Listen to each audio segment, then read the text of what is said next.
ವಾಕ್ಯಕ್ಕಾಗಿ ಸ್ವಾಗತ ಮಾಡೋಣ. ಎಲ್ಲ ಚಪ್ಪಳ ಹೊಡೆದು ಅಂತಾರೆ.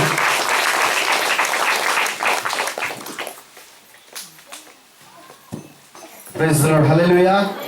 ನನ್ನ ಒಡೆಯನು, ರಕ್ಷಕನು, ವಿಮೋಚಕನು, ಪ್ರಾಣದುರ್ಗವಾಗಿರುವಂತಹ ಯೇಸು ಕ್ರಿಸ್ತನ ನಾಮದಲ್ಲಿ ಬಂದಿರುವಂತಹ ಪ್ರತಿಯೊಬ್ಬರಿಗೂ ಕೂಡ ವಂದನೆಗಳು. ಕೈ ತಂತವ್ರು ಕೈ ಜೋಡಿಸ್ರಿ. Hallelujah. Praise the lord. Hallelujah.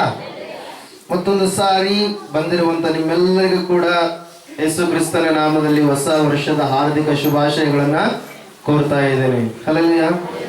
Wish you the same ಅಂತನ್ರಿ, ಸೇಮ್ ಟು ಸೇಮ್ ಅನ್ನಲ್ರಿ. ಹಲ್ಲೆಲೂಯಾ. Praise the lord. 2018 ಯಾವ ವರ್ಷ ಇದು? 2018. ಕ್ಯಾಲೆಂಡರ್ ಏನಾಯ್ತು? 17 ಇದ್ದದ್ದು 18 ಆಗಿ ಬದಲಾಯಿತು. ಹಲ್ಲೆಲೂಯಾ. Praise the Lord. ಹೋದ ವಾರ ಯಾರು ದೇವರ ಸನ್ನಿಧಾನಕ್ಕೆ ಬಂದು ವಾಕ್ಯವನ್ನು ಕೇಳಿದ್ರಿ? ಒಂದ್ಸಾರಿ ಕೈ ಎತ್ರಿ. ಹೋದ ವಾರ ಬಂದಂತವರು ಓಕೆ. ಡಿಸೆಂಬರ್ 23ನೇ ತಾರೀಕು ಕ್ರಿಸ್ಮಸ್ ದಿನ ಬಂದಂತವ್ರು ಯಾರಿದ್ರಿ? Praise the lord. ಆವತ್ತಿನ ದಿನ ವಾಕ್ಯ ಕೇಳಿದಿರಾ? ಹಲ್ಲೆಲೂಯಾ. Praise the lord. ಈ ಒಂದು ಸಮಯದಲ್ಲಿ ದೇವರ ವಾಕ್ಯ ಸಲುವಾಗಿ ನಮ್ಮನ್ನು ನಾವು ಸಿದ್ಧಪಡಿಸಿಕೊಳ್ಳೋಣ ಪ್ರಿಯರೇ. ಮೊಟ್ಟ ಮೊದಲನೇದಾಗಿ ಹೀಗೆ ಒಬ್ಬ ವ್ಯಕ್ತಿ, ಚಾ ಮಾರೋ ವ್ಯಕ್ತಿ, ಟ್ರೈನ್ನಾಗ ಚಾ ಮಾರ್ಕ್ಯಾಂತ ಇರ್ಬೇಕಾದ್ರೆ ಯಾವಾಗಲೂ ಕೂಡ ಚಾ ಆತ ರಾತ್ರಿ ಹೊತ್ತು ಮಾರ್ತದಂತ. ಯಾವಾಗ ಮಾರ್ತದ? ರಾತ್ರಿ ಟೈಮ್ ಚಾ ಮಾರ ಅಭ್ಯಾಸ. ಯಾಕಂದ್ರೆ ರಾತ್ರಿ ಹೊತ್ತಾದ್ರಪ್ಪ ಅಂದ್ರೆ ಯಾರು ಅಪೋಸಿಟ್ ಇರಲ್ಲ, ನಾನು ಚಾ ಮಾರಿ ಮಾರಿ ಮಾರಿ ಹೆಚ್ಚು ನಾನು ಗಳಿಸ್ಬೋದು ಎನ್ನುವಂತ ಒಂದು ಆಸೆಯಿಂದ ಚಾ ಮಾರ್ತಾ ಇದ್ನಂತೆ. ರಾತ್ರಿ ಟೈಮ್ ಮಾರ್ಬೇಕಾದ್ರೆ ಒಂದು ದಿನ ಏನಾಯ್ತು ಅಂದ್ರೆ, ಹೀಗೆ ಒಳ್ಳೆಯ ರೀತಿಯಲ್ಲಿ ಇವತ್ತಿನ ದಿನ ಒಳ್ಳೆ ದಿನ ಬಂದ್ರೆ ರಾತ್ರಿ ನಾನೆಲ್ಲ ಚಾ ಎಲ್ಲ ನಂದು ಖಾಲಿ ಆಗಿಬಿಡುತ್ತೆ ಅಂತೇಳಿ ಅಭ್ಯಾಸದ ಫಲವಾಗಿ ಹಂಗೆ ಚಾ ಮಾರ್ತಾ ಇರ್ಬೇಕಾದ್ರೆ ಒಂದು ಸಾರಿ ಏನಾಯ್ತಂತೆ, ಸಡನ್ ಆಗಿ ಟೈಮ್ ಮೀರೋಗ್ಬಿಡ್ತು, ಚಾ ಇನ್ನ ಉಳಿದಿತ್ತು. ಆ ಸಮಯದಾಗ ಟ್ರೈನ್ ಬಂದ ಮೇಲೆ ಆ ವ್ಯಕ್ತಿ ಚಾ ಚಾ ಚಾ ಚಾಯ್ ಚಾಯ್ ಚಾಯ್ ಅಂತೇಳಿ ಟ್ರೈನ್ಗೂ ಎಷ್ಟು ಜನ ಹೋಗಿದ್ರಿ? ರೈಲ್ವೆ ಸ್ಟೇಷನ್ ಎಷ್ಟು ಜನ ನೋಡಿದ್ರಲ್ಲ? ಏನಿರುತ್ತೆ ಸೌಂಡು? ಸಮೋಸ ಇರುತ್ತಾ, ಚಾಯ್ ಇರುತ್ತಾ, ಅವೆಲ್ಲ ಏನ್ ಮಾಡ್ತಾ ಇರ್ತಾರ ಅಲ್ಲಿ? ಮಾರ್ತಾ ಇರ್ತಾರ. ಹಲ್ಲೆಲೂಯಾ. ಈ ವ್ಯಕ್ತಿ ಚಾಯ್ ಚಾಯ್ ಚಾಯ್ ಚಾಯ್ ಅಂತೇಳಿ ಫಸ್ಟ್ ಬೋಗಿಯಿಂದ ಹಿಡಿದು ಲಾಸ್ಟ್ ಬೋಗಿವರೆಗೆ ಚಾ ಮಾರ್ಕ್ಯಾಂತ ಏನ್ ಮಾಡಿದಂತ ಓದ್ನಂತ. ಆದ್ರೂ ಕೂಡ ಒಬ್ರು ಚಾ ತಗೊಳ್ಳಿಲ್ಲಂತ.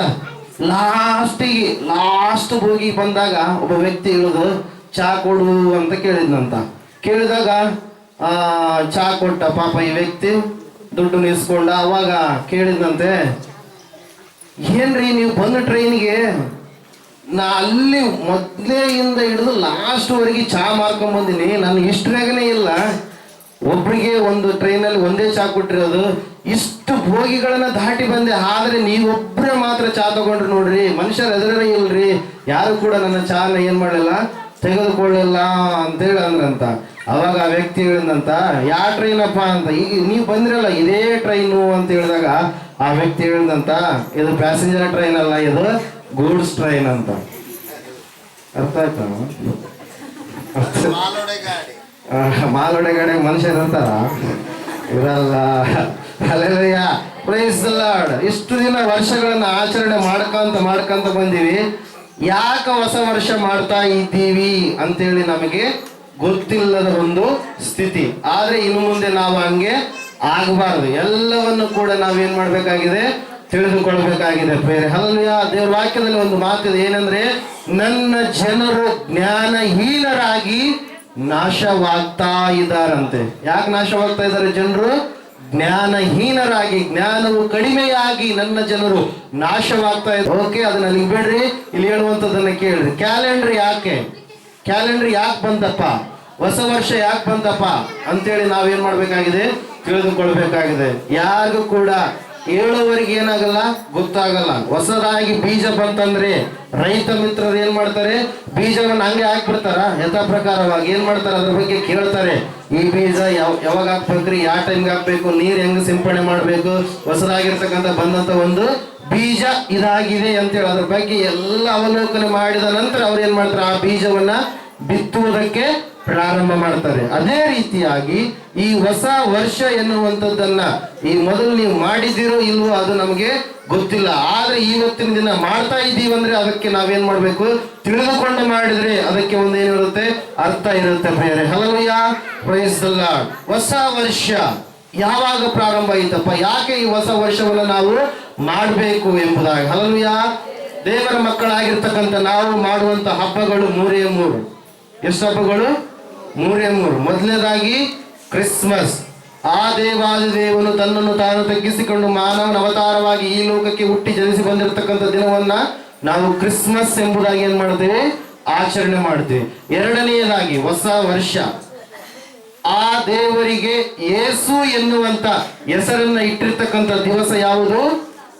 ಕ್ರಿಸ್ಮಸ್ ದಿನದಿಂದ 8ನೆಯ ದಿನ ಯಾವುದು ಬರುತ್ತೆ? ಹೊಸ ವರ್ಷ ಬರುತ್ತೆ.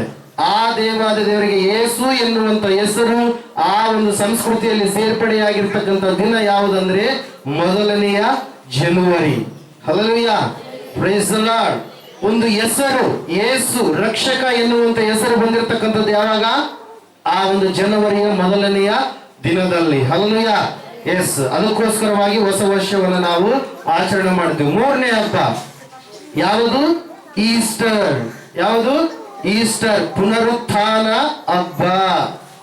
ಈ ಲೋಕದಲ್ಲಿ ಯಾವ ಮಾನವನು ಕೂಡ ಮರಣವನ್ನು ಜಯಿಸಿ ಗೆದ್ದು ಎದ್ದು ಬಂದಂತವರು ಚರಿತ್ರೆಯಲ್ಲಾಗಲಿ ಪುರಾಣಗಳಲ್ಲಾಗಲಿ ಯಾವುದರಲ್ಲಿಯೂ ಕೂಡ ಏನೇಗಿಲ್ಲ, ಚರಿತ್ರೆಗಳಲ್ಲಿ ಲಿಖಿತವಾಗಿಲ್ಲ ಪ್ರಿಯರೇ. Hallelujah, praise the Lord. ಗೆದ್ದಿದ್ದಾರೆ, ಮತ್ತೆ ಮಣ್ಣಿಗೆ ಮಣ್ಣಾಗಿ ಹೋಗಿದ್ದಾರೆ. ಯೇಸು ಕ್ರಿಸ್ತನು ಈ ಲೋಕಕ್ಕೆ ಮರಣವನ್ನ ಜಯಿಸುವುದಕ್ಕೋಸ್ಕರವಾಗಿ, ಎಲ್ಲಾ ಮನುಷ್ಯರಿಗೆ ಬಿಡುಗಡೆಯನ್ನು ಕೊಡುವುದಕ್ಕೋಸ್ಕರವಾಗಿ, ಎಲ್ಲಾ ಮನುಷ್ಯರ ಪಾಪಗಳನ್ನ ತನ್ನ ಮೇಲೆ ಹಾಕಿಕೊಂಡು ಆತನು ಕಲ್ವಾರಿ ಶಿಲುಬೆಯಲ್ಲಿ ನಮ್ಮೆಲ್ಲರಿಗೋಸ್ಕರವಾಗಿ ಬರುವಂತ ಶಾಪಗಳು ಪಾಪಗಳು ಏನೆಲ್ಲ ಇದ್ದಾವೋ ಆತನು ಏನ್ ಮಾಡಿದ? ಶಿಲುಬೆಯಲ್ಲಿ ಹೊತ್ತುಕೊಂಡು ತಾನು ಹೇಳ್ತಾ ಇದ್ದೇನೆ, ಎಲ್ಲವೂ ಸಮಾಪ್ತಿಯಾಯಿತು ಅಂತೇಳಿ ತನ್ನ ಪ್ರಾಣವನ್ನು ಒಪ್ಪಿಸಿಕೊಟ್ಟ. ಹಲ್ಲೆಲೂಯಾ. ಅಲ್ಲಿವರೆಗೆ 6 ತಾಸುಗಳ ಶಿಲುಬೆಯ ಮೇಲೆ ಇದ್ದಾಗಲೂ ಕೂಡ, ಎಷ್ಟೋ ಕೊರಡೆಗಳಿಂದ ಏಟು ಹೊಡೆದಾಗಲೂ ಕೂಡ ಯೇಸು ಏನಾಗ್ಲಿಲ್ಲ, ಸಾಯಲಿಲ್ಲ. ಹಲ್ಲೆಲೂಯಾ. ಯಾಕಂದ್ರೆ ಸ್ವಾಮಿಯವರು ಒಂದು ಮಾತನ್ನು ಹೇಳಿದ್ದಾರೆ, ನನ್ನ ಪ್ರಾಣವನ್ನು ನಾನು ನನ್ನಷ್ಟಕ್ಕೆ ಕೊಡಬಲ್ಲೆ, ಅದನ್ನು ಪುನಃ ನಾನು ಹಿಂತಿರುಗಿ ಪಡೆದುಕೊಳ್ಳಬಲ್ಲೆ. ಹಲ್ಲೆಲೂಯಾ. ಯಾವಾಗ ಆ ಮಾತು ಬಂದಾದ್ಮೇಲೆ ಆತನು ತನ್ನ ಆತ್ಮವನ್ನು ದೇವರಿಗೆ ಏನ್ ಮಾಡಿಕೊಟ್ಟ? ಒಪ್ಪಿಸಿಕೊಟ್ಟ ಆದ್ಮೇಲೆ ದೇವವಾಕ್ಯದಲ್ಲಿ ನಾವು ನೋಡ್ತಾ ಇದ್ದೇವೆ, ಆತನು ಪ್ರವಾದನೆಗಳಲ್ಲಿ ಹೇಳಿರುವ ಪ್ರಕಾರವಾಗಿ, ಎಲ್ಲಾ ಧರ್ಮ ಗ್ರಂಥಗಳಲ್ಲಿ ಹೇಳಿರುವ ಪ್ರಕಾರವಾಗಿ 3ನೆಯ ದಿನದಲ್ಲಿ ಆತನು ಮೃತ್ಯುಂಜಯನಾಗಿ ಎದ್ದು ಬಂದ. ಆ ದಿನವನ್ನು ನಾವು ಈಸ್ಟರ್ ಎಂಬುದಾಗಿ ಏನ್ ಮಾಡ್ತಾ ಇದೀವಿ? ಆಚರಣೆ ಮಾಡ್ತಾ ಇದೀವಿ. Hallelujah, praise the Lord. ದೇವರ ಮಕ್ಕಳಾಗಿರ್ತಕ್ಕಂಥ ನಾವು ಯಾವ ಯಾವ ಹಬ್ಬಗಳನ್ನು ಮಾಡ್ತೀವಿ ಎಂಬುದಾಗಿ ತಿಳಿದುಕೊಂಡಿವಿ. ವಿಶೇಷವಾಗಿ ಇವತ್ತು ಮಾಡುವಂತ ಹಬ್ಬ ಯಾವುದಿದು? ಹೊಸ ವರ್ಷ. Hallelujah, praise the Lord. ಅದರ ಕುರಿತಾಗಿ ಕೆಲವೊಂದು ಚಾರಿತ್ರಿಕ ಅಂಶಗಳನ್ನ, ಕೆಲವು ಶಾಸ್ತ್ರೀಯ ಅಂಶಗಳನ್ನ, ಕೆಲವು ಬೈಬಲ್ ನಲ್ಲಿ ಇರ್ತಕ್ಕಂಥ ಸತ್ಯವೇದದ ಅಂಶಗಳನ್ನ ನಾವೇನ್ ಮಾಡ್ಕೊಳ್ಳೋಣ, ತಿಳಿದುಕೊಂಡು ವಾಕ್ಯದ ಕಡೆಗೆ ನಾವು ಹೋಗೋಣ. Hallelujah, praise the lord. ಚಾರಿತ್ರಿಕವಾಗಿ ನಾವು ನೋಡುವುದೇ ಆದರೆ ಪ್ರಿಯರೇ, ಹಲ್ಲೆಲೂಯಾ, ಚಾರಿತ್ರ್ಯ ಅಂದ್ರೆ ಏನ್ ತಿಳ್ಕೊಬೇಕು ಮೊದಲು. ಚಾರಿತ್ರ್ಯ ಅಂದ್ರೆ ಏನು? ನಡೆದಿರುವಂತ ಘಟನೆ, ಲಿಖಿತವಾಗಿರುವಂತ ಘಟನೆ. Hallelujah, praise the Lord. ಚರಿತ್ರೆ ಅಂದ್ರೆ ಏನು? ನಡೆದಿರುವಂತ ಘಟನೆ.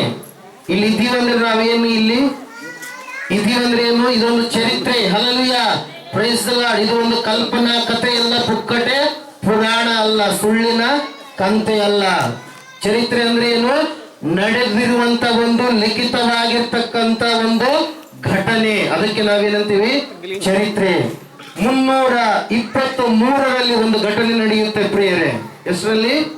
323ರಲ್ಲಿ ಯಾವ ಘಟನೆ ನಡೆಯುತ್ತಂದ್ರೆ, ಪ್ರಪ್ರಥಮವಾಗಿ ಆವತ್ತಿನ ದಿನ ಇಡೀ ಭೂಲೋಕವನ್ನೆಲ್ಲ ಆಳುವಂತ ಸಾಮ್ರಾಜ್ಯ. ಯಾವ ಸಾಮ್ರಾಜ್ಯ ಅದು? ರೋಮ್ ಸಾಮ್ರಾಜ್ಯ. ಯಾವ ಸಾಮ್ರಾಜ್ಯ? ರೋಮ್ ಸಾಮ್ರಾಜ್ಯದಲ್ಲಿ ಒಬ್ಬ ಚಕ್ರವರ್ತಿ ಹುಟ್ಟಿ ಬರ್ತಾನೆ. ಆತನ ಹೆಸರು ಏನಂದ್ರೆ 280ನೇ ವರ್ಷದಲ್ಲಿ ಕ್ರಿಸ್ತ ಶಕ, ಆತನ ಹೆಸರು ಕಾನ್ಸ್ಟಂಟೈನ್ ಎನ್ನುವಂತ ಒಬ್ಬ ಚಕ್ರವರ್ತಿ ಹುಟ್ಟಿ ಬಂದ ನಂತರ ಸ್ವಲ್ಪ ದಿನಗಳವರೆಗೂ ಕೂಡ ಆತನು ಕೂಡ ಕ್ರಿಸ್ತನ ಮಕ್ಕಳನ್ನ ಅನೇಕವಾಗಿ ಹಿಂಸೆ ಪಡಿಸ್ತಾನೆ. ಯಾಕಂದ್ರೆ ರೋಮನ್ನರು ಸೂರ್ಯನನ್ನ ದೇವರನ್ನಾಗಿ ಪೂಜಿಸುವಂತ ವ್ಯಕ್ತಿಗಳಾಗಿದ್ದರು. ಅದೃಷ್ಟವೇ ದೇವರು ಎಂಬುದಾಗಿ ಪೂಜಿಸುವಂತ ವ್ಯಕ್ತಿಗಳಾಗಿದ್ದರು. ಶನಿ ಎಂಬುದಾಗಿ ನಾವು ಹೇಳ್ತೀವಲ್ಲ, ಆ ಶನಿಯ ಆರಾಧನೆ ಅಲ್ಲಿಂದಲೇ ಬಂದಿರುವಂತದ್ದು. ಪಗನ್ ಗಾಡ್ಸ್ ಎಂಬುದಾಗಿ ನಾವು ಹೇಳ್ತೀವಿ. Hallelujah, praise the Lord. ಆ ವ್ಯಕ್ತಿ 312ನೇ ವರ್ಷದಲ್ಲಿ ಒಂದು ಘಟನೆ ನಡೆಯುತ್ತೆ. ಆ ವ್ಯಕ್ತಿಗೆ ವಿರೋಧವಾಗಿ ತನ್ನ ಸ್ವಂತ ಸೋದರ ಅಳಿಯ ಏನ್ ಮಾಡ್ತಾನೆ, ಯುದ್ಧಕ್ಕೆ ಬರ್ತಾನೆ ಪ್ರಿಯರೇ. ಆ ಒಂದು ಮೈಲ್ ಸ್ಟೋನ್ ಎನ್ನುವಂತ ಬ್ರಿಡ್ಜ್ ಎನ್ನುವಂತ ಘಟನೆಯಲ್ಲಿ ಆ ವ್ಯಕ್ತಿ ಅಂದ್ರೆ ಕಾನ್ಸ್ಟಂಟೈನ್ ಎನ್ನುವಂತ ಚಕ್ರವರ್ತಿ, ನಾನು ಎಲ್ಲಿ ಸೋತು ಹೋಗ್ಬಿಡ್ತೀನೇನೋ ಎನ್ನುವಂತ ಸಿಚುವೇಶನ್ಗೆ ತಲುಪಿದಂತ ಸಮಯದಲ್ಲಿ ಒಬ್ಬ ಬಿಷಪ್ ದೇವರನ್ನು ನಂಬಿರ್ತಕ್ಕಂಥ ಯಾಜಕನ ಬಳಿಗೆ ಹೋಗಿ, ನನಗೆ ದೈವಿಕವಾಗಿರ್ತಕ್ಕಂಥ ಸಹಾಯವು ಬೇಕಾಗಿದೆ, ಐ ನೀಡ್ ಡಿವೈನ್ ಅಸಿಸ್ಟೆನ್ಸ್, ನನಗೆ ದೇವರ ಸಹಾಯ ಬೇಕಾಗಿದೆ. ಈ ಯುದ್ಧದಲ್ಲಿ ಒಂದು ವೇಳೆ ನಾನು ಸೋತು ಹೋದ್ರೆ ನನ್ನ ಒಂದು ಚರಿತ್ರೆ ಏನಾಗ್ಬಿಡುತ್ತೆ, ಅಳಿದು ಹೋಗಿಬಿಡುತ್ತೆ ಅಂತ ಹೇಳಿ ಆ ಯಾಜಕನ ಹತ್ರ ಹೋದಂತ ಸಮಯದಲ್ಲಿ ಒಂದು ದರ್ಶನವನ್ನ ಕಾಣ್ತಾನೆ ಪ್ರಿಯರೇ. ಯಾರು?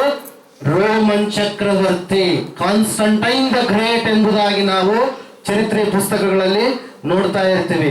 ಆ ಒಂದು ಸಮಯದಾಗ ಆತನು ಹಿಂಗೆ ಸೂರ್ಯನನ್ನ ನೋಡುವಂತ ಸಮಯದಲ್ಲಿ ಒಂದು ದರ್ಶನವನ್ನ ದೇವರು ತೋರಿಸ್ತಾನೆ.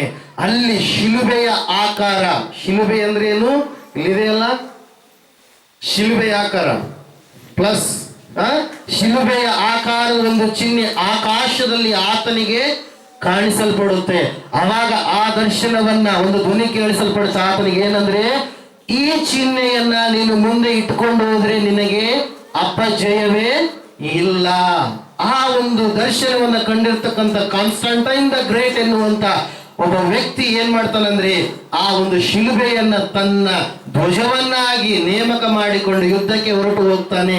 ಆ ಯುದ್ಧದಲ್ಲಿ ಏನಾಗುತ್ತಂದ್ರೆ ಆತನಿಗೆ ಅಂದುಕೊಳ್ಳದ ರೀತಿಯಲ್ಲಿ ಜಯವನ್ನ ಏನ್ ಮಾಡ್ತಾನೆ, ಆತನು ಗಳಿಸ್ತಾನೆ ಪ್ರಿಯರೇ. ಆ ಹೊತ್ತಿನಿಂದ ಹಿಡಿದು ಆತನು ಒಂದು ಕಾನೂನನ್ನ ಜಾರಿ ಮಾಡ್ತಾನೆ. ಇಲ್ಲಿಯವರೆಗೆ ನಾನು ಕ್ರೈಸ್ತರನ್ನ ಹಿಂಸೆ ಪಡಿಸಿದೆ, ಈ ಹೊತ್ತು ನಾನು ತಿಳಿದುಕೊಂಡಿದ್ದೇನೆ, ಯೇಸುವೆ ನಿಜವಾದ ದೇವರು, ಯೇಸುವೆ ನಿಜವಾದ ರಕ್ಷಕನು ಎಂಬುದಾಗಿ 323ರಲ್ಲಿ ಇಡೀ ಪ್ರಪಂಚದಲ್ಲಿರ್ತಕ್ಕಂಥ ಎಲ್ಲಾ ಬಿಷಪ್ಸ್ ಗಳನ್ನ ಏನ್ ಮಾಡ್ತಾನೆ, ಒಂದು ಕಡೆ ಕೂಡಿಸ್ತಾನೆ. ಇಟಲಿಯ ನಿಖೇಯ ಎನ್ನುವಂತ ಪ್ರಾಂತ್ಯದಲ್ಲಿ ಆತ ಕೂಡಿಸಿ 318 ಬಿಷಪ್ ಗಳನ್ನ ಕೂಡಿಸ್ತಾನೆ. ಅದರ ಮೇಲೆ ಅಥೆನೇಷಿಯಾ ಎನ್ನುವಂತ ವ್ಯಕ್ತಿಯನ್ನ ಏನ್ ಮಾಡ್ತಾನಂದ್ರೆ ಲೀಡರ್ ಆಗಿ ಅದರ ಮೇಲೆ ನೇಮಕ ಮಾಡ್ತಾನೆ. ಆ ಹೊತ್ತಿನ ದಿನ ಅಲ್ಲಿರ್ತಕ್ಕಂಥವ್ರು ಕೇಳ್ತಾರೆ, ನಮಗೆ ಒಂದು ಹಬ್ಬ ಇಲ್ಲ, ನಾವು ದೇವರ ಮಕ್ಕಳಾಗಿರುವಂತವರಿಗೆ ಚರಿತ್ರಾತ್ಮಕವಾಗಿ ಒಂದು ಹಬ್ಬ ಬೇಕು ಅಂತೇಳಿ ಕೇಳಿದ ಸಮಯದಲ್ಲಿ ಈ ಒಂದು ಕೂಟವನ್ನ ಏರ್ಪಾಟು ಮಾಡಿ, ಮೀಟಿಂಗ್ ಅನ್ನು ಏರ್ಪಾಟು ಮಾಡಿ, ಆವತ್ತಿನ ದಿನ ಕಾನ್ಸ್ಟಂಟೈನ್ ದ ಗ್ರೇಟ್ ಎನ್ನುವಂತ ವ್ಯಕ್ತಿ ಕ್ರಿಸ್ಮಸ್ 25 ಎನ್ನುವಂಥದ್ದನ್ನು ನಾವು ಕ್ರಿಸ್ತನನ್ನ ಆರಾಧಿಸುವುದಕ್ಕೋಸ್ಕರವಾಗಿ ಕ್ರಿಸ್ಮಸ್ ಎಂಬುದಾಗಿ ಏನ್ ಮಾಡ್ತಾನೆ, ಚರಿತ್ರಾತ್ಮಕವಾಗಿ ರುಜುವನ್ನ ಆಗಿಬಿಡ್ತಾನೆ. ಅದಕ್ಕಿಂತ ಮುಂಚೆ ಡಿಸೆಂಬರ್ 25ನೇ ತಾರೀಕಿನಂದು ಅವರು ಏನನ್ನ ಆರಾಧನೆ ಮಾಡ್ತಾ ಇದ್ರಂತೆ, ಸೂರ್ಯನನ್ನ ಆರಾಧನೆ ಮಾಡ್ತಾ ಇದ್ರು, ಇನ್ನೊಂದು ಶನಿಯನ್ನ ಆರಾಧನೆ ಮಾಡ್ತಾ ಇದ್ರು. ಇರಾನಿನ ದೇವರಾಗಿರ್ತಕ್ಕಂಥ ಮಿತ್ರನನ್ನ ಅವ್ರು ಏನ್ ಮಾಡ್ತಾ ಇದ್ರು, ಆರಾಧನೆ ಮಾಡ್ತಾ ಇದ್ರು. ಸತ್ಯವನ್ನು ತಿಳಿದುಕೊಂಡಿರ್ತಕ್ಕಂಥ ಕಾನ್ಸ್ಟಂಟೈನ್ ದ ಗ್ರೇಟ್ ಎನ್ನುವಂತ ಈ ವ್ಯಕ್ತಿ ಸೂರ್ಯನು ದೇವರಲ್ವಲ್ಲ, ಸೂರ್ಯನನ್ನ ಉಂಟು ಮಾಡಿದಾತನೇ ದೇವರಲ್ವಲ್ಲ, ದೇವರೇ ಎಂಬುದಾಗಿ ತಿಳಿದುಕೊಂಡು ಸೂರ್ಯನನ್ನು ಆರಾಧಿಸುವಂತದ್ದು ಒಳ್ಳೆಯದಲ್ಲ, ಯುಕ್ತವಲ್ಲ, ಸೂರ್ಯನು ಕೂಡ ಒಂದು ವಸ್ತು ಎಂಬುದಾಗಿ ತಿಳಿದುಕೊಂಡು, ಅದು ಇಂಗ್ಲಿಷ್ ನಲ್ಲಿ ನಾನು ಹೇಳೋದಕ್ಕೆ ಇಷ್ಟಪಡ್ತೀನಿ, it is not good to worship the sun, it is good to worship the son of God. Hallelujah, praise the lord. ಸೂರ್ಯನನ್ನ ಆರಾಧಿಸುವಂತದ್ದು ಯುಕ್ತವಲ್ಲ, ಸೂರ್ಯನನ್ನ ಉಂಟು ಮಾಡಿದಂತ ದೇವರನ್ನ ಆರಾಧಿಸುವಂತದ್ದು ಯುಕ್ತ ಎಂಬುದಾಗಿ ಏನ್ ಮಾಡ್ತಾನಂದ್ರೆ ಲೇಖನಕ್ಕೆ ರುಜುಪಡಿಸ್ತಾನೆ ಪ್ರಿಯರೇ. ಇದು ಚರಿತ್ರಾತ್ಮಕವಾಗಿ ಏನಿದು ಒಂದು ಆಧಾರ. ಎರಡನೆಯ ಆಧಾರ ಏನಂದ್ರೆ ಶಾಸ್ತ್ರೀಯವಾಗಿ, ಸೈನ್ಸ್ ಕೂಡ ಚರಿತ್ರೆ ಹೇಳಬೇಕು, ಸೈನ್ಸ್ ಹೇಳಬೇಕು, ಬೈಬಲ್ ಕೂಡ, ಮೂರು ಒಂದೇ ಅಡಿಯಲ್ಲಿ ಬಂದ್ರೆ ಅದನ್ನು ನಾವೇನಂತ ಹೇಳ್ತೀವಿ, ಒಪ್ಪಿಕೊಳ್ಳೋಕೆ ಸಾಧ್ಯ ಆಗುತ್ತೆ. ಎರಡನೇದಾಗಿ ಸೈನ್ಸ್ 1607ರಿಂದ 1609ರವರೆಗೆ ಈ ಒಂದು ಖಗೋಳ ಶಾಸ್ತ್ರಜ್ಞದಲ್ಲಿ ಒಂದು ದೊಡ್ಡದಾಗಿರ್ತಕ್ಕಂಥ ಸಂಶೋಧನೆ ನಡೆಯುತ್ತೆ. ಯೇಸು ಸ್ವಾಮಿಯನ್ನ ದೇವರು ಎಂಬುದಾಗಿ ಆರಾಧನೆ ಮಾಡ್ತಾ ಇದ್ದಾರಲ್ಲ, ಯೇಸು ಹುಟ್ಟಿದಾಗ ಒಂದು ನಕ್ಷತ್ರ ಬಂತು ಎಂಬುದಾಗಿ ಇವರು ಹೇಳ್ತಾ ಇದ್ದಾರಲ್ಲ, ಇದು ಒಂದು ವೇಳೆ ತಪ್ಪು ಸರಿನೋ ಎಂಬುದಾಗಿ ಆವತ್ತಿನ ದಿನದಂದು ಖಗೋಳ ಶಾಸ್ತ್ರಜ್ಞನಾಗಿರ್ತಕ್ಕಂಥ ಜೊಹನಾಸ್ ಕೆಪ್ಲರ್ ಎನ್ನುವಂತ ವ್ಯಕ್ತಿ 1607, 8, 9, 3 ವರ್ಷ ಸಂಶೋಧನೆ ಮಾಡಿ ಒಂದು ಉಪಸಂಹಾರಕ್ಕೆ ಕನ್ಕ್ಲೂಷನ್ಗೆ ಬರ್ತಾನೆ. ಏನಂದ್ರೆ ಯೇಸು ಕ್ರಿಸ್ತನು ಹುಟ್ಟಿದಂತ ದಿನದಲ್ಲಿ ನಕ್ಷತ್ರ ಎನ್ನುವಂಥದ್ದು ಹುಟ್ಟಿತು. ಆದ್ರೆ ನಕ್ಷತ್ರ ಎಂಬುದಾಗಿ ಈ ಜನರಿಗೆ ಕಾಣಿಸಿಕೊಳ್ತು ಹೊರತಾಗಿ ಅದು ನಿಜವಾಗಿ ಒಂದು ನಕ್ಷತ್ರವೂ ಆಗಿರ್ಲಿಲ್ಲ. ಹಲ್ಲೆಲೂಯಾ. ಅದು ಏನಾಗಿತ್ತಂದ್ರೆ ಯುರೇನಸ್, ಜುಪಿಟರ್, ಮಾರ್ಸ್, ಮಂಗಳ, ಗುರು ಮತ್ತು ಯುರೇನಸ್ ಎನ್ನುವಂತ ಗ್ರಹಗಳು ಒಂದೇ ಕಕ್ಷದ ಮೇಲೆ ಬಂದಂತ ಸಮಯದಲ್ಲಿ ದೊಡ್ಡದಾಗಿರ್ತಕ್ಕಂಥ ಬೆಳಕು ಕಾಣಿಸಿಕೊಳ್ತು. ಹಲ್ಲೆಲೂಯಾ. Praise the Lord. ಅಲ್ಲಿ ಒಂದು ಲೈಟ್ ಇಡೋಕ್ಕಿಂತ ಒಂದರಿಂದ ಒಂದು ಲೈಟ್ ಇಟ್ಟರೆ ಏನಾಗುತ್ತೆ, ಪ್ರಕಾಶಮಾನವಾಗಿರ್ತಕ್ಕಂಥ ಬೆಳಕು ಕಾಣಿಸಲ್ಪಡ್ತು. ಎಸ್, ಸೈನ್ಸ್ ಕೂಡ ಒಪ್ಕೊಳ್ತೇನೆ ಎಂಬುದಾಗಿ ಯೇಸು ಕ್ರಿಸ್ತನು ಹುಟ್ಟಿದಂತ ಸಮಯದಲ್ಲಿ ಭೂಮಧ್ಯ ಕೇಂದ್ರವಾಗಿರ್ತಕ್ಕಂಥ ಜೆರುಸಲೇಮಿನ ಮೇಲೆಯೇ ಏನಾಯ್ತು ಅಂತೆ, ಬೆಳಕು ಬಂತು, ನಕ್ಷತ್ರ ಬಂತು ಎಂಬುದಾಗಿ ಪ್ರಿಯರೇ. ಹಲ್ಲೆಲೂಯಾ. ಅವುಗಳನ್ನ ಏನ್ ಮಾಡಿದ, ಮತ್ತೆ ಲೆಕ್ಕ ಹಾಕಿದಂತ ಸಮಯದಲ್ಲಿ ಕರೆಕ್ಟ್ ಆಗಿ ಡಿಸೆಂಬರ್ 25 ಎನ್ನುವಂಥದ್ದು ಬಂತು, ಜನವರಿ 1 ಎನ್ನುವಂಥದ್ದು ಹೊಸ ವರ್ಷ ಎನ್ನುವಂಥದ್ದು ಕೂಡ ಬಂತು ಪ್ರಿಯರೇ. ಅಲ್ಲಿಗೆ ಬಿಡಲಿಲ್ಲ. ಮ್ಯಾಥ್ಸ್ ಎನ್ನುವಂಥದ್ದು ಬಹಳ ಮುಂದುವರೆದಿರ್ತಕ್ಕಂಥ ಒಂದು ಏನಾಗಿದೆ ಸಬ್ಜೆಕ್ಟ್ ಎಂಬುದಾಗಿ ನಾವು ನೋಡ್ತಾ ಇದ್ದೇವೆ. ಮ್ಯಾಥಮೆಟಿಷಿಯನ್ ಆಗಿರ್ತಕ್ಕಂಥ ಡೆನಿಷಿಯಸ್ ಎಕ್ಸೂಜಿಯಸ್ ಎನ್ನುವಂತ ವ್ಯಕ್ತಿ ಒಂದು ವೇಳೆ ಯೇಸು ಕ್ರಿಸ್ತನನ್ನ ಪಿನ್ ಪಾಯಿಂಟ್ ಮಾಡಿ, ರೆಫರೆನ್ಸ್ ಪಾಯಿಂಟ್ ಮಾಡಿ ಏನ್ ಮಾಡ್ತಾನಂದ್ರೆ, ಚರಿತ್ರೆಯನ್ನ ಇಬ್ಬಾಗಿಸ್ಬೇಕಾದ್ರೆ ರೆಫರೆನ್ಸ್ ಪಾಯಿಂಟ್ ಬೇಕು. ಇಲ್ಲಿ ಊರಾಗ ಕೇಳ್ತಾ ಇರ್ತೀವಿ, ಹಳ್ಳಿಯಾಗ ನಾವು ಮಾತಾಡ್ಕೊಳ್ತಾ ಇರ್ತೀವಿ, ನಿಮ್ ಮಗ ಯಾವಾಗ ಹುಟ್ಟ್ಯಾನ್ರಿ ಅಂದ್ರೆ ಅಮಾಸ್ಯ 3 ದಿನಕ್ಕೆ ಹುಟ್ಟ್ಯಾನ, ನೆರೆ ಒಳಗೆ 2 ತಿಂಗಳ ತಿದ್ದ, ಹಂಗಂತ ಹೇಳ್ತೀವಲ್ಲ. ಏನದು ರೆಫರೆನ್ಸ್, ಆಧಾರ. ಒಂದು ಆಧಾರ ಏನಂತ ಹೇಳ್ತೀವಿ, ಅಮಾವಾಸ್ಯೆ, ಹುಣ್ಣಿಮೆ, ನೆರೆ ಹಾವಳಿ, ಇಲ್ಲಪ್ಪ ಅವತ್ತಿನ ದಿನ ಕಳ್ಳರೆಲ್ಲರೂ ದೂಚ್ಕೊಂಡು ಹೋಗಿದ್ರು ಅಂತೇಳಿ ಯಾವುದೋ ಒಂದು ಆಧಾರವನ್ನು ನಾವು ಹಳ್ಳಿಯವ್ರು ಹೇಳ್ತಿರ್ತೀವಲ್ಲ, ಅದರಂಗೆ ಸೈಂಟಿಫಿಕ್ ಆಗಿ ಒಂದು ಆಧಾರ ಬೇಕಾಗಿತ್ತು.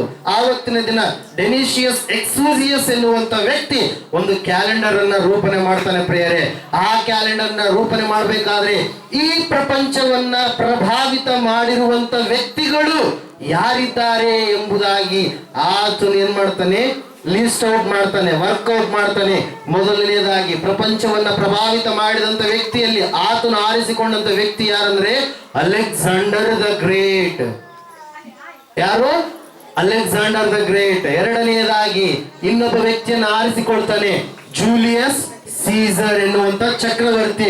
ಮೂರನೆಯದಾಗಿ ಆತನು ಯೇಸು ಕ್ರಿಸ್ತನನ್ನ, ಜೀಸಸ್ ಕ್ರೈಸ್ಟ್ ನನ್ನ ಕೂಡ ಆತನ ಏನ್ ಮಾಡ್ತಾನೆ, 3 ವ್ಯಕ್ತಿಗಳನ್ನ ತೆಗೆದುಕೊಂಡು ರೆಫರೆನ್ಸ್ ಪಾಯಿಂಟ್, ಈ ಟೈಮ್ ಅನ್ನು ನಾವು ಡಿವೈಡ್ ಮಾಡಬೇಕು ಎಂಬುದಾಗಿ ಆ ವ್ಯಕ್ತಿ ಮಾಡಿದ ಸಮಯದಲ್ಲಿ ಪ್ರಿಯರೇ ಅಲ್ಲಿ ನಾವು ನೋಡ್ತಾ ಇದ್ದೇವೆ.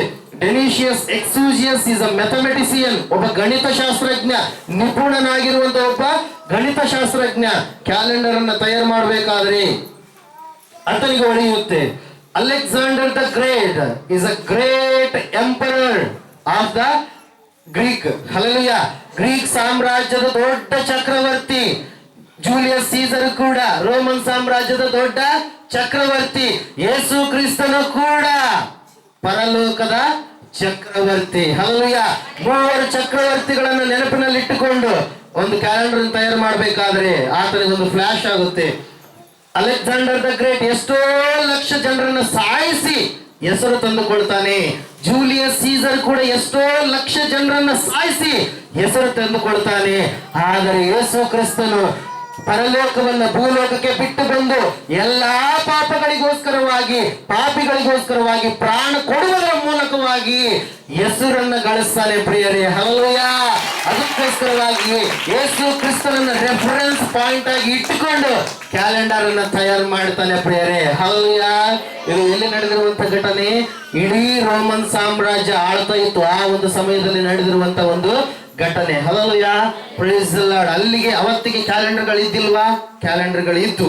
ಯಾರ್ಯಾರು ಇದ್ದು? ಆವತ್ತಿಗೆ ಹಿಬ್ರೂ ಕ್ಯಾಲೆಂಡರ್ ಇತ್ತು. ಸೈವಾನು, ತೈಯಾರು, ಇಯಾರು, ತಮ್ಮೂಜ್ ಇವೆಲ್ಲವೂ ಕೂಡ ಅವ್ರ ಕ್ಯಾಲೆಂಡರ್. ಭಾರತ ದೇಶದಾಗೂ ಇದ್ದಿಲ್ವಾ? ಇದ್ದು. ಮಾಸಗಳು ಹೇಳ್ತೀವಲ್ಲ, ಮಾಸಗಳು ಹೇಳ್ರಿ ಒಂದ್ಸರಿ. ಚೈತ್ರ, ವೈಶಾಖ, ಜ್ಯೇಷ್ಠ, ಆಷಾಢ ಇವೆಲ್ಲ ಹೇಳ್ತೀವಲ್ಲ. ಹಲ್ಲೆಲೂಯಾ. ನೀವೆಲ್ಲರೂ ಹೆಣ್ಮಕ್ಳು ಕೇಳ್ತಾ ಇದ್ರಿ, ಏನು ಆಷಾಢ ಮಾಸ ಅಂತಲ್ಲಮ್ಮ ಅಂತೇಳಿ ಕೇಳ್ತಾ ಇರ್ತೀರಿ ಕೆಲವೊಬ್ರು. Hallelujah, praise the Lord. ಇನ್ನೊಂದು ಮಾಸಗಳು, ಇವು ಭಾರತದ ಒಂದು ಮಾಸಗಳು ಎಂಬುದಾಗಿ ಪ್ರಿಯರೇ, ಆ ಒಂದು ಸಮಯದಲ್ಲಿ ತಿಂಗಳುಗಳು ಎಂಬುದಾಗಿ. ಆದ್ರೆ ಇವತ್ತಿನ ದಿನದಲ್ಲಿ ಆ ಗ್ರೆಗೋರಿಯನ್ ಕ್ಯಾಲೆಂಡರ್ ಅನ್ನು ಏನ್ ಮಾಡ್ತಾರೆ? ಯಾರು ಪ್ರತಿಪಾದನೆ ಮಾಡ್ತಾರೆ? ಮ್ಯಾಥಮೆಟಿಷಿಯನ್ ಆಗಿರ್ತಕ್ಕಂಥ ಡೆನಿಷಿಯಸ್ ಎಕ್ಸೂಸಿಯಸ್ ಪ್ರತಿಪಾದನೆ ಮಾಡಬೇಕಾದ್ರೆ ಯೇಸು ಕ್ರಿಸ್ತನನ್ನ ರೆಫರೆನ್ಸ್ ಪಾಯಿಂಟ್ ಆಗಿ ಇಟ್ಕೊಂಡು ಜನವರಿ 1 ಎನ್ನುವಂಥದ್ದನ್ನು ಏನ್ ಮಾಡ್ತಾನೆ? ಹೊಸ ವರ್ಷ. ಅದಕ್ಕಿಂತ ಬಿಫೋರ್ 8 days ಏನಾಗುತ್ತೆ? ಅದು ಡಿಸೆಂಬರ್ 25 ಬರುತ್ತೆ ಎಂಬುದಾಗಿ ಏನ್ ಮಾಡ್ತಾನೆ? ಅದನ್ನು ಕೂಡ ಆತನ ಏನ್ ಮಾಡ್ತಾನೆ? ಕರೆಕ್ಟ್ ಕೂಡ ಅದೇನಾಗುತ್ತೆ? ಮ್ಯಾಚ್ ಆಗುತ್ತೆ. ಇವೆಲ್ಲಗಳಾದ್ಮೇಲೆ ಬೈಬಲ್ ಕೂಡ ಹೇಳ್ಬೇಕಲ್ಲ ಸತ್ಯ ಎಂಬುದಾಗಿ. Hallelujah, praise the lord. ಒಂದು ವೇಳೆ ಅವ್ಯಾಳು ತಪ್ಪಾದ್ರೂ ಕೂಡ ಪರವಾಗಿಲ್ಲ, ಸತ್ಯವೇದವನ್ನ ಫಾಲೋ ಮಾಡುವಂತವರು ನಾವು. ಹಲ್ಲೆಲೂಯಾ. ಸತ್ಯವೇದ ಒಂದು ವೇಳೆ ಅದಕ್ಕೆ ವಿರೋಧವಾಗಿರ್ತಕ್ಕಂಥದ್ದನ್ನು ಹೇಳಿದ್ರೆ ನಾವೇನ್ ಮಾಡ್ತೀವಿ? ಅದನ್ನ ಬಿಟ್ಟು ಸತ್ಯವೇದವನ್ನ ನಾವು ಆಚರಣೆ ಮಾಡ್ತೀವಿ. Hallelujah, praise the lord. ಸತ್ಯವೇದವೂ ಕೂಡ ಆಸ್ ಇಟ್ ಈಸ್ ಅದನ್ನೇ ಕೂಡ ಏನ್ ಮಾಡುತ್ತೆ ಪ್ರಿಯರೇ? ಫಾಲೋ ಮಾಡುತ್ತೆ. Hallelujah, praise the Lord. ಇವೆಲ್ಲವುಗಳನ್ನು ಹೇಳೋದಕ್ಕೆ ಈಗ ಸಮಯ ಇಲ್ಲ. ಸತ್ಯವೇದದಿಂದ ಒಂದೇ ವಚನವನ್ನು ಹೇಳ್ತೀನಿ. ನಾನು ಈಗಾಗಲೇ ಹೇಳಿದಂತೆ ಜನವರಿ, ಫೆಬ್ರವರಿ, ಮಾರ್ಚ್, ಏಪ್ರಿಲ್ ಎನ್ನುವಂಥದ್ದು ಎಲ್ಲಿಂದ ಬಂದಿರುವಂಥದ್ದು? ಆ ರೋಮನ್ ಸಾಮ್ರಾಜ್ಯದಿಂದ ಬಂದಿರುವಂಥದ್ದು. Hallelujah, praise the Lord. ಎರಡನೆಯದಾಗಿ ಈ ದಿನಗಳು ಹೇಳ್ತೀವಲ್ಲ, ಸೋಮವಾರ, ಮಂಗಳವಾರ, ಬುಧವಾರ, ಇವು ಕೂಡ ಎಲ್ಲಿಂದ ಬಂದಿರುವಂಥದ್ದು?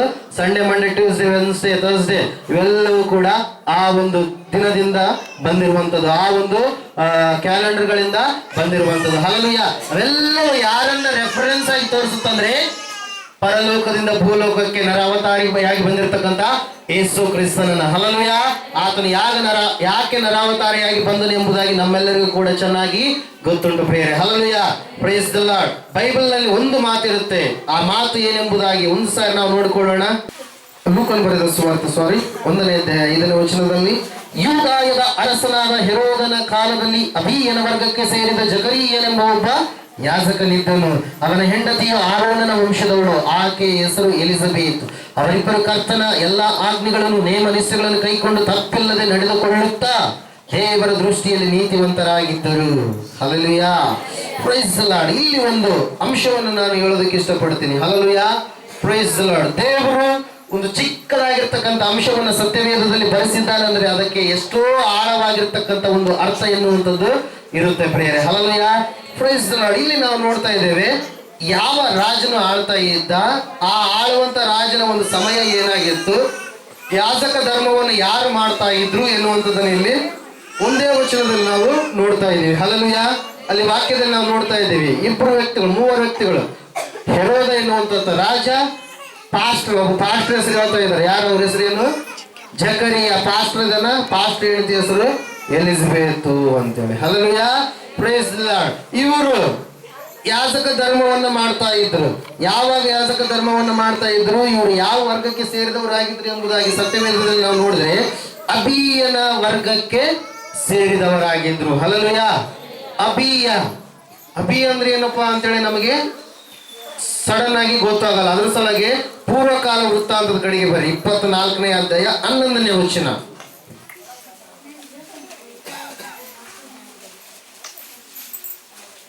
ಮೊದಲನೇ ಪೂರ್ವಕಾಲ ವೃತ್ತಾಂತ 24ನೇ ಅಧ್ಯಾಯ 11ನೇ ವಚನ. 8ನೇಯದು ಅಬೀಯನಿಗೆ. ಹಲ್ಲೆಲೂಯಾ. ಗೊತ್ತಾಯ್ತಾ? ಅಬೀಯ ಎನ್ನುವಂಥದ್ದೇನು? ಒಂದು ತರಗತಿ, ಸರತಿ.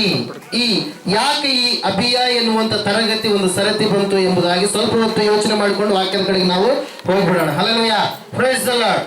ದಾವೀದನು ರಾಜನಾಗಿರುವಂತಹ ಸಮಯದಲ್ಲಿ ಯಾಜಕ ಧರ್ಮವನ್ನ ಮಾಡುವುದಕ್ಕೋಸ್ಕರವಾಗಿ 24 ತರಗತಿಗಳನ್ನ ಏನ್ ಮಾಡ್ತಾನೆ. ಅವರು 15 ದಿನಕ್ಕೊಮ್ಮೆ ಬಂದು ಏನ್ ಮಾಡ್ಬೇಕು?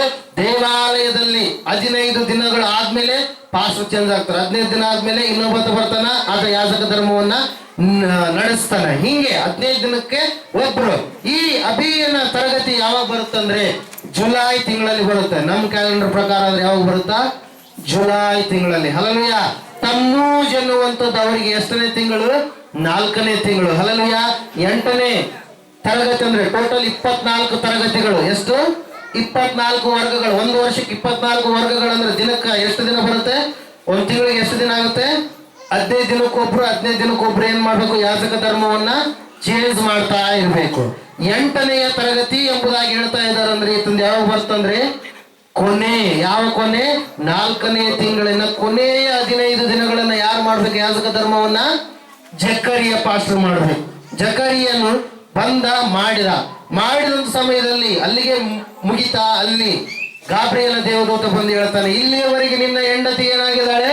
ಬಂಜೆಯಾಗಿದ್ದಾಳೆ. ಆದ್ರೆ ಭಯಪಡಬೇಡ, ದೇವರ ದಯೆ ನಿಮಗೂ ಕೂಡ ದೊರಕಿದೆ. ಆ ದೇವಾದಿ ದೇವನು ಹೇಳ್ತಾ ಇದ್ದಾನೆ, ಮುಂದಿನ ದಿನಗಳಲ್ಲಿ ನಿನ್ನ ಹೆಂಡತಿ ಏನ್ ಮಾಡ್ತಾಳೆ? ಒಬ್ಬ ಗಂಡು ಮಗುವಿಗೆ ಜನ್ಮವನ್ನ ನೀಡ್ತಾಳೆ ಎಂಬುದಾಗಿ. ಹಲ್ಲೆಲೂಯ. ಇಲ್ಲಿ ಅಭಿಯ ಎನ್ನುವಂಥದ್ದನ್ನ ನಾನು ಇಲ್ಲಿ ಯಾಕೆ ಹೇಳ್ತಾ ಇದ್ದೇನೆ ಅಂದ್ರೆ ಪ್ರಿಯರೇ, ಅಭಿಯ ಎನ್ನುವಂಥದ್ದು ತಮ್ಮೂಜ್. ಅವ್ರ ತಿಂಗಳಿಗೆ ತಮ್ಮೂಜ್ ಅಂದ್ರೆ ನಮ್ಮ ಭಾರತ ದೇಶದಲ್ಲಿ ನಾವು ಅಂತ ಹೇಳ್ತೀವಿ, ಹೊಸ ವರ್ಷವನ್ನ ಕೆಲವೊಬ್ರು ಆಚರಣೆನ ಮಾಡೋದಿಲ್ಲ. ಹಲ್ಲೆಲೂಯ. ಮಾರ್ಚ್ 16ನೇ ತಾರೀಕಿನಿಂದ ನಮಗೆ ಹಂಗ ಇಲ್ಲಿ ಭಾರತದ ಕ್ಯಾಲೆಂಡರ್ ಪ್ರಕಾರ ಹೊಸ ವರ್ಷ ಅನ್ಕೊಂತೀವೋ, ಇಬ್ರು ದೇಶದವರು ಕೂಡ ಮಾರ್ಚ್ 16ರಿಂದ ಅವ್ರು ಏನ್ ಮಾಡ್ತಾರೆ? ಹೊಸ ವರ್ಷ ಎಂಬುದಾಗಿ ಏನ್ ಮಾಡ್ತಾರೆ? ಅವರು ಕೂಡ ಆಚರಣೆ ಮಾಡ್ತಾರೆ. ಹಲ್ಲೆಲೂಯ. ಮಾರ್ಚ್ 16ರಿಂದ ಏಪ್ರಿಲ್ 16 ಒಂದ್ ತಿಂಗಳು, ಏಪ್ರಿಲ್ 16ರಿಂದ ಮತ್ತೆ ಮೇ 16 ಒಂದ್ ತಿಂಗಳು, ಹಂಗ ಲೆಕ್ಕ ಇಡ್ತಾರೆ. ಯಾರು? Hebrew calendars. Hallelujah. Praise the lord. ಇಲ್ಲಿ ನಾವು ಅದನ್ನ ನೋಡೋದಾದ್ರೆ ಜಕರಿಯ ಯಾವಾಗ ಬಂದಾನ? ಯಾಜಕ ಧರ್ಮ ಮಾಡುವುದಕ್ಕೋಸ್ಕರವಾಗಿ ಜುಲೈ ತಿಂಗಳಿಗೆ ಬಂದಾನ. ಅರ್ಥ ಆಗ್ತಾ ಇದೆಯಾ? ಮಾರ್ಚ್ 16ರಿಂದ April 16, May 16, June 16, July 16. Hallelujah. July 16ನೇ ತಾರೀಕು ಅಂದ್ರೆ ಅದು ಏನಾಗುತ್ತೆ? ಅವರಿಗೆ ಮೊದಲ 15 ದಿನಗಳು ಇದ್ದಂಗೆ. ಅವಾಗ ಏನಾಗುತ್ತೆ ಅಂದ್ರೆ ಆ ಒಂದು ಯಾಜಕ ಧರ್ಮ ಮಾಡೋದಕ್ಕೋಸ್ಕರವಾಗಿ ಜುಲೈ ಬಂದ ಸಮಯದಲ್ಲಿ ಅಲ್ಲಿ ಯಾರು ಬರ್ತಾರೆ? ದೇವದೂತ ಬಂದು ಏನಂತ ಹೇಳ್ತಾ ಇದ್ದಾನೆ? ನಿನ್ನ ಹೆಂಡತಿ ಗರ್ಭಿಣಿ ಆಗ್ತಾಳೆ ಎಂಬುದಾಗಿ. ಹಲ್ಲೆಲೂಯ. Praise the Lord. ಭೂಮಿಯಲ್ಲಿ ಬೀಜ ಹಾಕಿದ್ಮೇಲೆ ಬೀಜ ಒಮ್ಮೆಲೆ ಬಂದ್ಬಿಡ್ತಾನೆ, ಬರಲ್ಲ, ಹೋಗಿಲ್ಲ. ಹಲ್ಲೆಲೂಯ. ಎಲ್ಲದಕ್ಕೂ ಕೂಡ ಕಾಲ ಎನ್ನುವಂಥದ್ದು ಇರುತ್ತೆ ಪ್ರಿಯರೇ. ಅದೇ ರೀತಿಯಾಗಿ ಆ ಜುಲೈ ಆಗಸ್ಟ್ಗೆ ಒಂದು ವೇಳೆ ಯಾರು ಮನೆಗೆ ಹೋದ್ರೆ? ಜಕರಿಯ ಆಗಸ್ಟ್ಗೆ ಮನೆಗೆ ಹೋದ್ರಪ್ಪ ಅಂದ್ರ ಲೆಕ್ಕ ಇಡ್ರಿ, ಸೆಪ್ಟೆಂಬರ್, ಅಕ್ಟೋಬರ್, ನವೆಂಬರ್, ಡಿಸೆಂಬರ್, ಜನವರಿ, ಫೆಬ್ರವರಿ 6 ತಿಂಗಳಿಗೆ ಅದೇ ಗಬ್ರಿಯಲ್ ದೂತ ಎಲ್ಲಿಗೆ ಬರ್ತಾನ? ಮರಿಯಳ ಹತ್ರ ಬರ್ತಾನೆ. ಎಲ್ಲಿಗೆ ಬರ್ತಾನ? ಮರಿಯಳ ಹತ್ರ. 6 ತಿಂಗಳಿಗೆ ಯಾರಿಗೆ ಗರ್ಭಿಣಿ ಆಗಿದ್ದಾರೆ? ಈಗ ಎಲಿಜಬೆತ್ 6 ತಿಂಗಳು ಗರ್ಭಿಣಿ ಆಗಿದ್ದಾಳ. ಮರಿಯಳ ಹತ್ರ ಬಂದು ಗಾಬ್ರಿಯಲ್ ದೇವದೂತ ಹೇಳ್ತಾನೆ, ನಿನ್ನ ಸಂಬಂಧಿಗಳಾಗಿರ್ತಕ್ಕಂಥ ಎಲಿಜಬೆತಳು ಈಗ ಆಕೆಗೆ 6 ತಿಂಗಳಾಗಿ ಗರ್ಭಿಣಿ ಆಗಿದ್ದಾಳ ಅಂತೇಳಿ ಫೆಬ್ರವರಿಗೆ ಬಂದು ಮರಿಯಾಗಿ ಹೇಳಿದ್ರಪ್ಪ ಅಂದ್ರ ಮಾರ್ಚ್ ತಿಂಗಳಲ್ಲಿ ಯಾರು ಗರ್ಭಿಣಿ ಆದ್ರೆ? ಮರಿಯ ಗರ್ಭಿಣಿ ಆದ್ರೆ March, April, May, June, July, August, September, October, November, December. Hallelujah. March ತಿಂಗಳಲ್ಲಿ ಗರ್ಭಿಣಿ ಆದ್ರೆ ಏಪ್ರಿಲ್ ಅಂದ ನಾವೇನ್ ಮಾಡ್ತೀವಿ? ಅದನ್ನ ಕೌಂಟ್ ಮಾಡ್ತೀವಿ. ಹಲ್ಲೆಲೂಯ. Praise the Lord. ಅವರಿಗೆ ನಾನು ಈಗಾಗಲೇ ಹೇಳಿದೆ, ಒಂದು ಮೊದಲನೇ ಬಾಣಂತನ ಆಗ್ಬೇಕಾದ್ರೆ ಎಷ್ಟು ಬೇಕು? 9 ತಿಂಗಳು ತುಂಬಿ 10 ದಿನ ಆದ್ಮೇಲೆ ಏನಾಗುತ್ತಂತೆ? ಅಕಾರ್ಡಿಂಗ್ ಟು ಮೆಡಿಕಲ್ ಸೈನ್ಸ್ ಏನಂತೆ? 9 ತಿಂಗಳು ತುಂಬಬೇಕು ಪೂರ್ಣ. 10 ದಿನ ಆದ್ಮೇಲೆ ಏನಾಗುತ್ತೆ? ಸಾಧಾರಣವಾಗಿ ಡೆಲಿವರಿ ಅನ್ನುವಂಥದ್ದು ಆಗುವಂಥದ್ದಾಗುತ್ತೆ. ಹಲ್ಲೆಲೂಯ. Praise the Lord. ಆಕೆ ಮಾರ್ಚ್ ನಲ್ಲಿ ಗರ್ಭಿಣಿ ಆದ್ರೆ April, May, June, July, August, September, October, November, December. Hallelujah. 9 ತಿಂಗಳು ಪರ್ಫೆಕ್ಟ್ ಆದವು. ಈ 9 ತಿಂಗಳು ಪರ್ಫೆಕ್ಟ್ ಆದ್ಮೇಲೆ ಅವ್ರಿಗೆ ಏನಂತ ಹೇಳಿದ್ವಿ ನಾವು? ಜನವರಿ 15 ದಿನ ಆದ್ಮೇಲೆ ನಾವು ಏನಂತ ತಿಳ್ಕೊಂತಾರೆ? ಹೊಸ ದಿನ ಎಂಬುದಾಗಿ ಕೌಂಟ್ ಮಾಡ್ತಾರೆ ಪ್ರಿಯರೇ. 15 ದಿನ ಆದ್ಮೇಲೆ 10ನೇ ದಿನ ಯಾವುದು ಬರುತ್ತಾ? ಡಿಸೆಂಬರ್ 15 ಆದ್ಮೇಲೆ 10ನೇ ದಿನ ಯಾವುದು ಬರುತ್ತಾ? ಡಿಸೆಂಬರ್ 25. ಅರ್ಥ ಆಗ್ತಾ ಇದೆನಾ? ನಿದ್ದೆ ಮಾಡಿರಲ್ಲ, ಗಟ್ಟಿಗೆ ಚಪ್ಪಳಿ ಬರುವಂತ. ಇಲ್ಲಿ ಡಿಸೆಂಬರ್ 10ರಿಂದ ಡಿಸೆಂಬರ್ 15ರಿಂದ ಇನ್ನೊಂದು 10 ದಿನ ಕೌಂಟ್ ಮಾಡಿದ್ರೆ ಯಾವ್ದು ಬರುತ್ತೆ? ಡಿಸೆಂಬರ್ 25 ಬರುತ್ತೆ. ಹಲ್ಲೆಲೂಯ. ಸತ್ಯವೇದವು ಹೇಳುತ್ತೆ, ಚರಿತ್ರೆ ಕೂಡ ಹೇಳುತ್ತೆ, ಅದೇ ರೀತಿಯಾಗಿ ಶಾಸ್ತ್ರ ಸೈನ್ಸ್ ಕೂಡ ಹೇಳುತ್ತೆ. ಹಲ್ಲೆಲೂಯ.